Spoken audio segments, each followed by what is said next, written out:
Hello, everyone. So today we're going to be talking about burnt out, isolated, and depressed stay-at-home moms. I'm here with Avital from the Parenting Junkie. Hello. Hi, JD. Thank you so much for taking the time to speaking with me today. I know you're so busy. We're both moms of 4 children, so we're really busy. And so we're going to share some tips today, and we're basically going to be talking about um, the hardest job on earth, which is being a stay-at-home mom. And even though it's like the most rewarding job because stay-at-home moms are needed. They're needed to raise healthy kids. They're needed to be at the center of the home. It is one of the hardest jobs on earth. I mean, I remember working retail 12 hours a day and still not thinking that this is way harder than that. And I was on my feet all day long. I read in an article recently that surveyed moms that they're saying that stay-at-home moms work about 14 hours a day, starting at 6 a.m. to 8 p.m. approximately. And it's the never-ending tasks that we all know: changing diapers, grooming, dressing the kids, cleaning the house, the never-ending piles of laundry that just grow taller and taller. No matter how much you do laundry, it's just the laundry monster. That's what I call it. And the toys everywhere that no matter how much you pick them up, they reappear. And it's just never-ending job. The dishes, the clutter.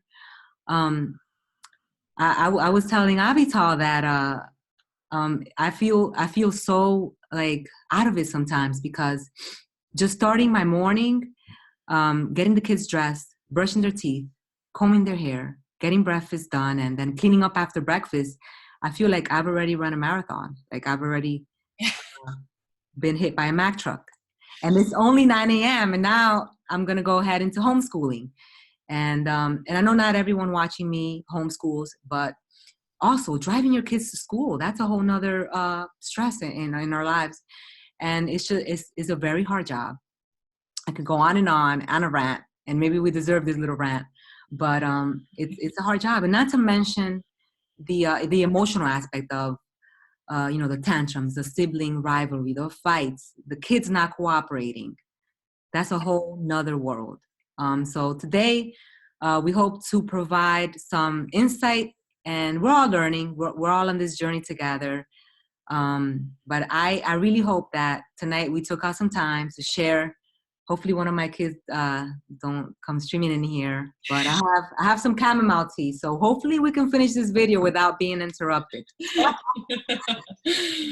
right. So Avital, so let's talk about like something really important. You know, we're talking about this really hard job that we all have. And that leads a lot of people to depression. A lot of stay-at-home moms are depressed. They're drowning in depression and anxiety. They're doing such a beautiful work, but they're still drowning in this world of depression. So let's talk about mommy time. We should all have mommy time. We should have free time for ourselves, and sometimes we forget to take care of ourselves.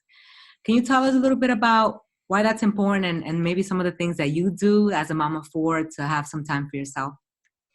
Yeah, totally. Yeah. So first of all, thank you so much for having me here, JD. I always love connecting with you, whether in person or online. And it's cool to see our journeys develop side by side. Our kids are pretty much the same ages, I think almost exactly. So that's really cool. And I relate so much to everything you put out. So just want to celebrate you and thank you and celebrate your new little guy and all of the exciting things going on over there.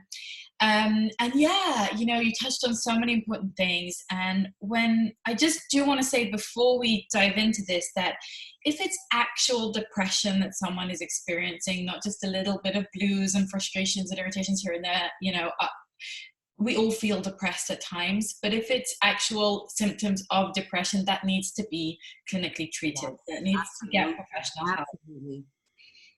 So I just want to put that out there, that it's so normal, so common, almost inevitable for a lot of people, either genetically or because of how they're living.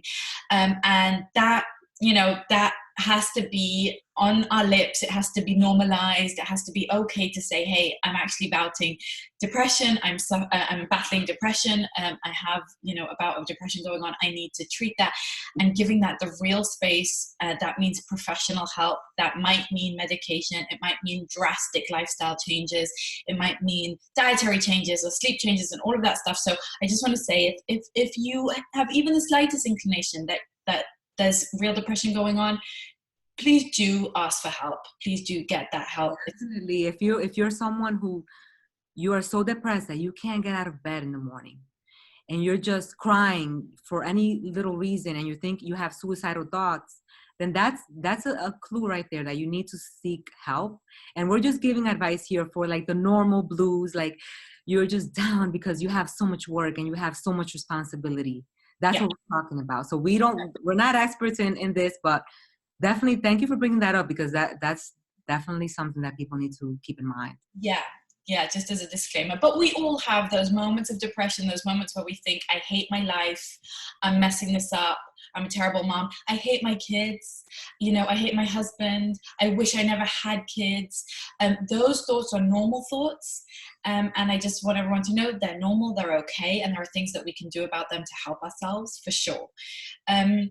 So you asked me, like, how can we do it? And one of the tools that you brought up was mommy time, our own time for ourselves, time when no one's putting demands on us, time where we can chill out our brain for a moment. And, JD, I think it's so important for us to recognize that no organism, no machine, no creature is supposed to run 24/7. Every single thing that moves and that uses energy needs rest, needs recuperation. Every yin has a yang, every night has a day. Yeah. So every person who's going full speed and going full energy and giving of themselves physically and emotionally needs. It's not a luxury. It's a necessity. Sorry? It's non-negotiable. It's non-negotiable, right? But the problem is that for many of us, it becomes negotiable, right? We say, well, I'll give up on my own self to, give more to the kids, make more money, whatever it is, work harder, do the laundry, etc. And I'll give up on that. And we think we're being super moms. We think we're being superheroes. We think it's a kindness that we're doing to our family. But in fact, it's running ourselves into the ground. And burnout is a very real problem. Breakdown is a very real problem. And we don't realize that the price that we pay for running without stopping to fill up gas, essentially, is that we end up punishing the very people that we're trying to love. We end up resentful of our children. Mm-hmm. We end up exploding and yelling and really, right? Yep. I mean, I've been there. I'm sure you've been there. I bet quite a lot of people who are listening. It's like a vicious cycle where you yell at your kids, you're angry, and then you feel terrible because you feel like a terrible mom. You feel guilty. It's a vicious cycle. Yeah. And so the only way that I know of not getting to that point, that breaking point, often we'll all get there from time to time, but if it's an everyday thing, if it's even an every week thing, that just means that we're not well taken care of enough, that we ourselves are not well taken care of. Now, being taken care of, there are some things that are universal and there are some things that are individual and unique to each of us. We all need sleep. We all need healthy food. We all need to move our bodies. We all need natural light. Yes. We all need those things. But then there are some things that some of us really need. Like some of us need time to listen to music or podcasts, or time to read a book, or time with certain friends. We all actually need time with some friends, but some of us will need that more than others. Some of us will actually need the quiet time, or being in the mountains, or being at the sea. Whatever it is that fills you up is going to look different for each of us. And I think the first step to doing this is realizing that it is more than one person's job to raise children. Yes. You're doing more jobs than one person if you are raising your children and running your household alone, even if you have one child. Because the human animal, just like other apes, is developed as a social creature, and we were developed to raise children in a clan. Yes. In a group. Definitely.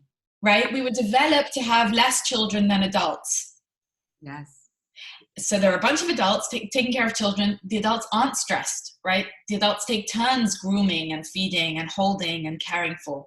But if you're one person doing the job of many without any recognition, without any rest and you know, and without any monetary compensation, without any emotional compensation, without appreciation, without all of those things, that's too much for one person. And it just, we need to give ourselves permission to realize that something went wrong with society.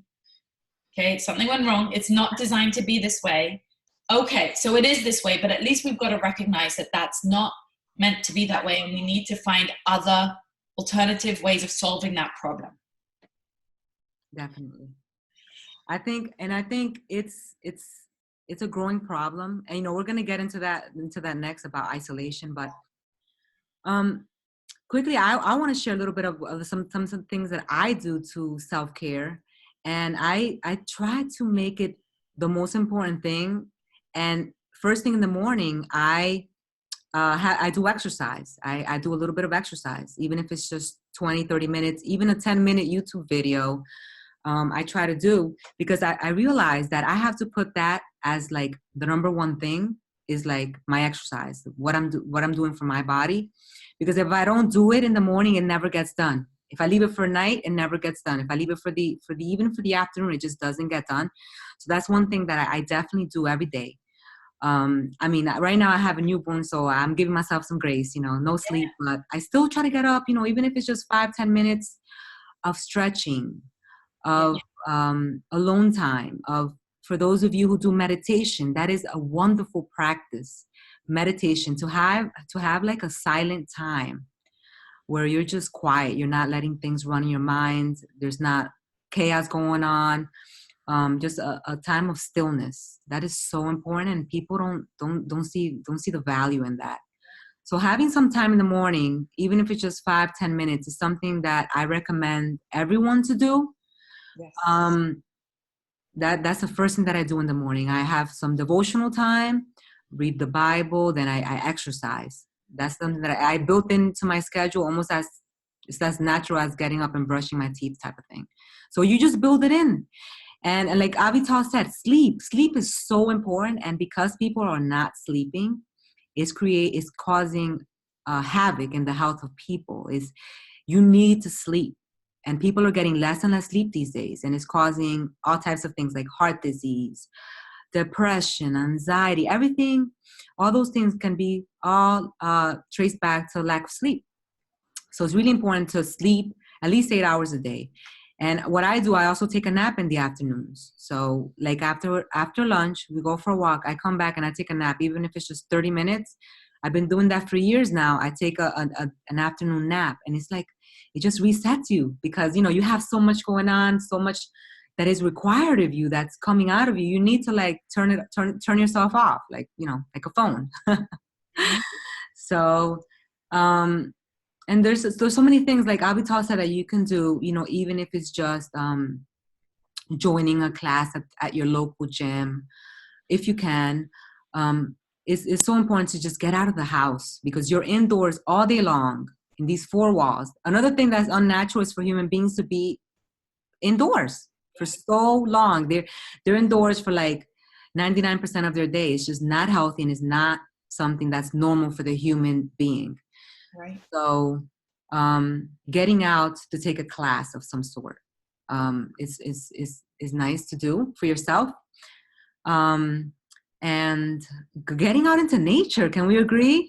Absolutely. That is so soothing. Like, I know that people cannot always get out on their own.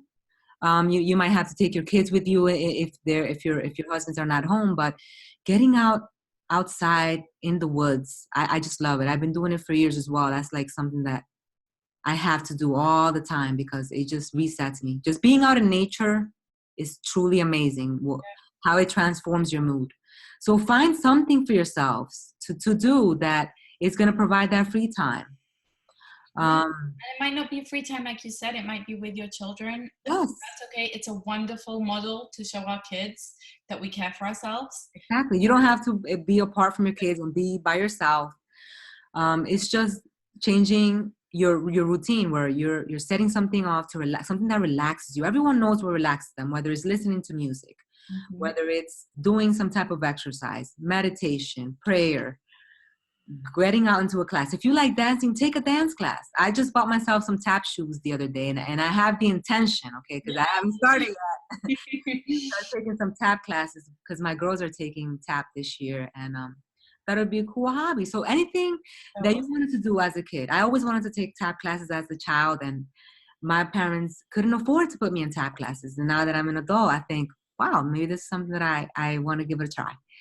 So just find whatever it is that your inner child loves and do that for your inner child. You deserve it as a stay-at-home mom.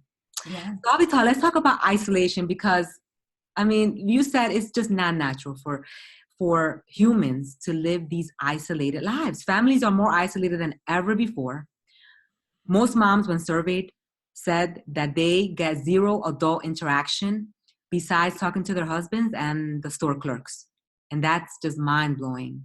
That's sad. And it's true for a lot of moms, that is the case. So what do you think about that? What's your opinion about that? And what are some ways that moms can overcome isolation? Yeah.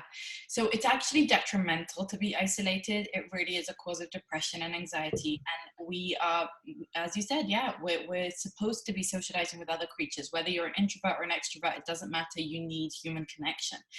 And so one of the first things is really to recognize that and to make that a priority and to be the change that you want to see in your culture. So if your culture is isolating, there are, unfortunately, you may have to go against the grain. And certainly in the North, in the US, it is very isolating, at least where I live. And I think that you need to go out with the intention of connection. So when you go to the park, and you see another mom there, whether or not she looks like your type of person, whether or not you speak exactly the same language, just saying hi, giving an empathic smile, just saying, hey, I'm Avital.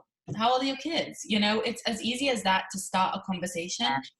And everybody is looking for empathy. And I think often we don't start that conversation because we're nervous how it might look. And it's like our inner child is still nervous from the days we were in school, and we don't want to seem too, desperate or needy or just get in other people's business. But the truth is that I have found it to be such a relief for others because they're also hoping for connection. Everybody is. Yeah. And so really just saying like, hey, hey, this is my name, and how old are your kids, and oh, that's so sweet, what do you guys do, where do you live, just making friendships and being the type of friend, the type of neighbor, the type of person who you would like to meet. Right? What's that type of person? That warm, fuzzy person who's kind, who's relaxed, who's there to get to know you, who wants to hear about your story. I think people are often so nervous. I have this with people I meet. They're nervous to ask me where my accent is from, or, if there's, I don't know, why my kids aren't in school or that kind of thing. They're nervous to ask me, so they just don't make conversation. And it's kind of this fear of being politically incorrect, saying the wrong thing, coming across some way. Just please, put all of that to one side. Nobody cares. And if they do, they're not the kind of person you want to be friends with anyway. Put all that to one side and go straight for the connection. Just, hey, I'm here, you're here. We need each other in this world. Let's be the people that we want to be. So I say, do that. And then the other thing is, I think we all need to try, this is following from that, to provide the type of connection that you want from others by taking that first step. So if you, wish that people would bring you a meal after you have a baby, bring someone a meal after they have a baby. If you wish someone would welcome you to the front door when you move to a new house, go bring muffins to your neighbor, or don't bring muffins because that's too much pressure. Just bring a drawing that your kids scribbled and say, hey, welcome to the neighborhood. It doesn't have to be fancy. Put away the Martha Stewart, You don't see that anymore. I mean, it's just people are in their own little worlds, in their own little apartments or houses, and it's just like a little box. Exactly. And that's frightening. It feels so scary to be so alone like that. But there are people around you, whether or not they're the perfect match for you doesn't matter. We encourage other children on our street to knock on our door. And some of them don't speak English, but we're just like, hey, we have a trampoline, come play, just come play, just knock on our door, night or day, doesn't matter, we're here for you. And we want other people to know that we are there for them, and that's the type of people we want to be.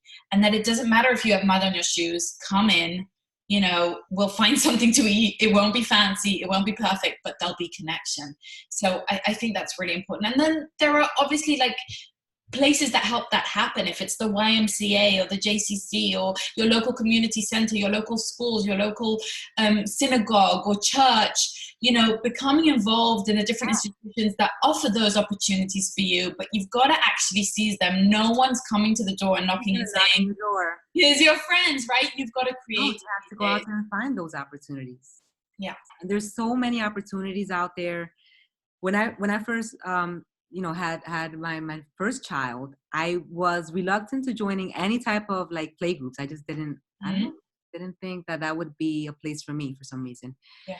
And I started going to play groups and I absolutely loved it. My kids had fun. So I've been joining play groups since my kids were small. Now I have 4 kids, so it's kind of harder, and my oldest is older.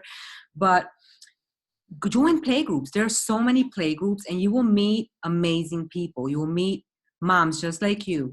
There's moms of preschoolers, and they are all over the country. You can look them up on the internet and find your local moms group. And like Avital said, it can be a religious institution, a synagogue, or a church. My kids see the same kids every Sunday for church. It's really important that since we no longer live in tribes, that you create a tribe for yourself. If you don't have close family nearby, create a tribe, find a tribe and gather a little tribe for yourself. Whether it's you join play groups, moms groups, church, whatever it is, you need to try to find a community, get out of your house. And I really like what you said about giving what you want to receive. I never really thought about it that way of, people always think about, you want to have this, you want to have more friends, you wish you could have more opportunities for friendship, but you never think about, what are you doing to attract that into your life? Yeah. There's has to be something that you do. If you feel like my friends never call me, or we don't keep up, call them, text them, keep up with them. Yes. Be that person. Things, be that person, and it will come back to you tenfold. And I'll also say, we live in an incredible time in the sense that there's online communities, and you can find people. When I first moved to America, I didn't know anyone, and I just wrote, hey, I have a 4-year-old and a 2-year-old. Who wants to come for a play day? And I found friends who I'm still, they're going to be lifelong friends that way. And if it doesn't work out, if it's awkward, then you don't have to meet again. Like, that's okay.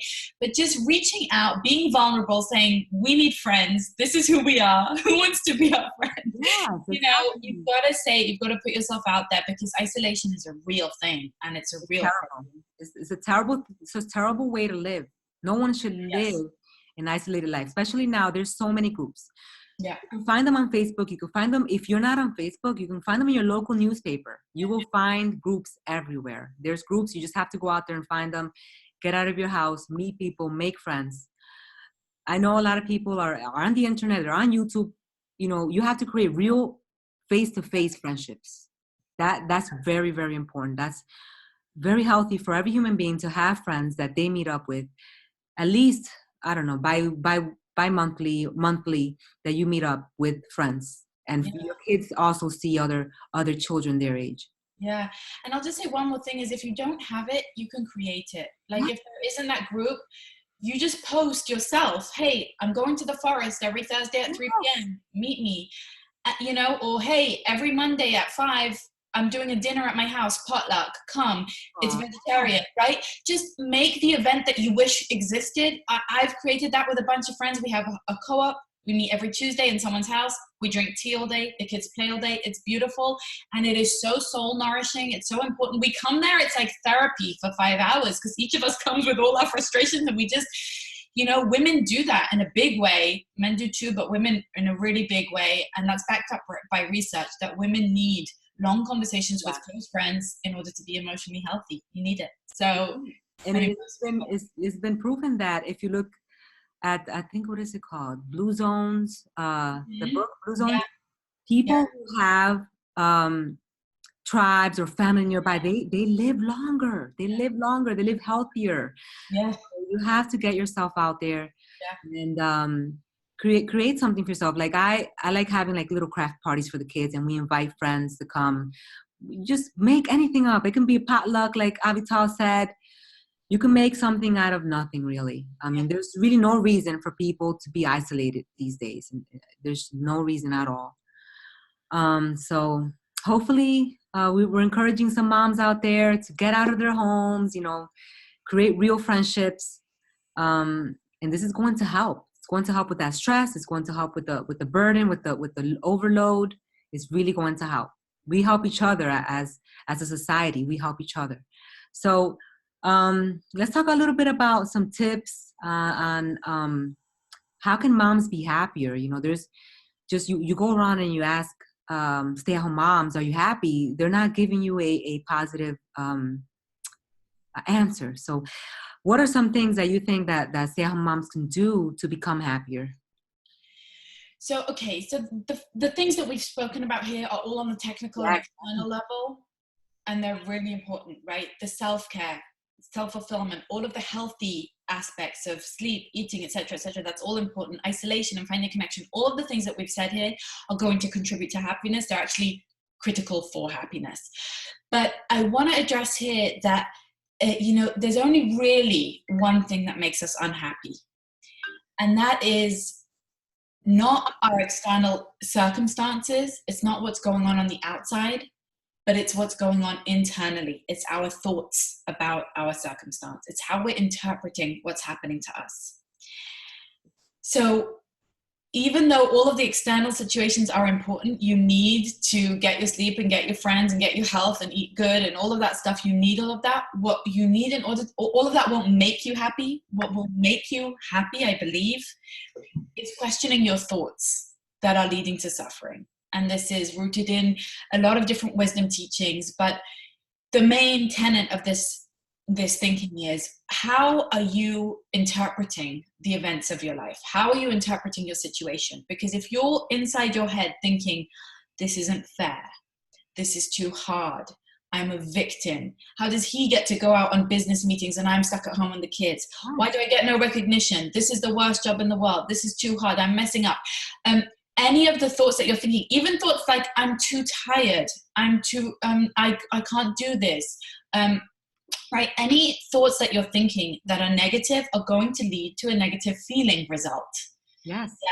You're going to feel like a victim. And unfortunately, society in our culture promotes a victim identity for stay-at-home moms. They're kind of like the rags of society. Like, oh, you know, you gave up on your life and now you have to live in sweatpants all day with spit on your shirt and sleepless nights. And the caricature of us moms is someone who has given up on themselves and is now a servant, you know, just serving cereal bowl after cereal bowl, you know, nursing all day, sleeping with everyone in their bed, and never gets to put on makeup or go out or make money or have friends or do any of the good things in life.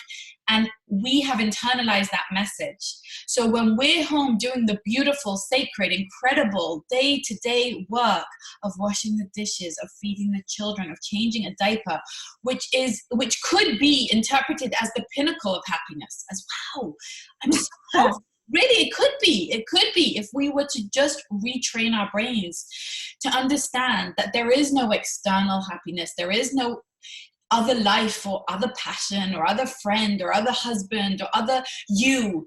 This is the you. And all you need to do is show up here for this life, for this moment, and with gratitude. Yeah, you show up with gratitude. You show up with a true presence to what is the gift of this moment, and you're happy. Happiness isn't something you go to. It's something you step into right now. Right? It's not something you create. So yeah, I'm not minimizing all of the things we need in your life, right? We need all of those things. You need to create a good life, okay? If you're exhausted and you're not taking care of yourself, you're going to be unhappy. But what's really causing you to be unhappy is your thoughts about the exhaustion, is your thoughts about not taking care of yourself. So if you show up for yourself and you say, this is me right here. I am in this magical moment. And if while you're washing the dishes, you're thinking, oh my God, I have to wash the dishes. I feel so sorry for myself. What a disgusting job. How hard is this? You're going to be miserable. If you're washing the dishes and thinking, wow, my hands work.